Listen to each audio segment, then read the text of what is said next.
ठीक है अवधेश जी। परमहंस जी, जिस तरीके से कल आप पहुंचे, आज गोविंद पराशर जी पहुंच गए, ये अचानक से तेजो महाले के दर्शन की जो आप लोग आकांक्षा करते हैं कहां से आ गई? क्या ज्ञानवापी का जो मसला था और जो मथुरा में बातें हो रही हैं, आगरा को लेकर भी कुछ प्लानिंग आप लोगों ने शुरू कर दी है क्या?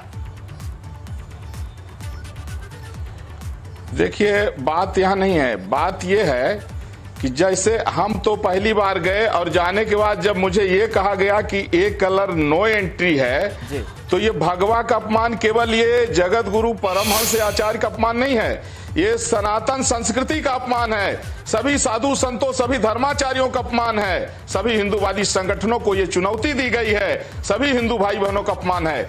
इसलिए ये भगवा का अपमान जो है, ये बहुत ही, इससे मैं भी आहत हूं, पूरा देश आहत है। और मुझे इनवाइट किया गया है, मैं 5 मई को वहां पहुंचूंगा और उम्मीद है कि सनातन धर्म को मानने वाले जितने भी हमारे हिंदू भाई बहन, साधु संत, धर्माचार्य या हिंदूवादी संगठन है, जो लोग भी आना चाहेंगे सबका स्वागत है और वहां पहुंचेंगे। इसके बाद पहुंचने के बाद जो भगवान की इच्छा होगी देखा जाएगा। लेकिन जिस तरह से भगवा का मजाक उड़ाया गया, भगवा का जो अपमान किया गया है, यह एक बार पूरे देश को झकझोर दिया है। और जिस तरह से मुगल काल में 40 लाख एक सवाल उठता है, एक चीज मुझे बिल्कुल पच नहीं रही है और समझ में नहीं आ रही है, मस्जिद बनाई गई थी, उसमें तेजो महालय भी है। ठीक है परमहंस जी, एक चीज पच नहीं रही है कि आपको भगवा के नाम पर रोका गया और आप उसके बाद वहां से लौट गए, चुपचाप अयोध्या चले गए।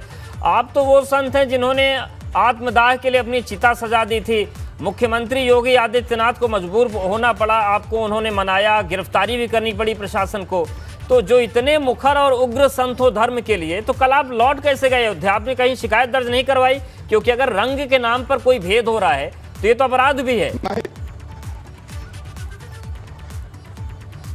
हम वहाँ इसीलिए लौट के आए थे क्योंकि हम प्रशासन से तो नहीं लड़ सकते हैं, वहाँ जो भी व्यवस्था है उससे तो नहीं लड़ सकते हैं।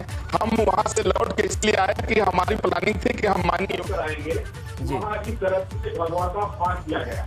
लेकिन आज जिस तरह से आपके चैनल के माध्यम से वहाँ के आरके जी ने जो है कुछ क्षमा मांगा और उन्होंने हमको इनवाइट किया, तो फिर हमने सोचा कि 5 मई को वहाँ पहुंचेंगे और इसके बाद फिर जैसी स्थिति होगी, इसके बाद फिर डिसाइड करेंगे क्या करना।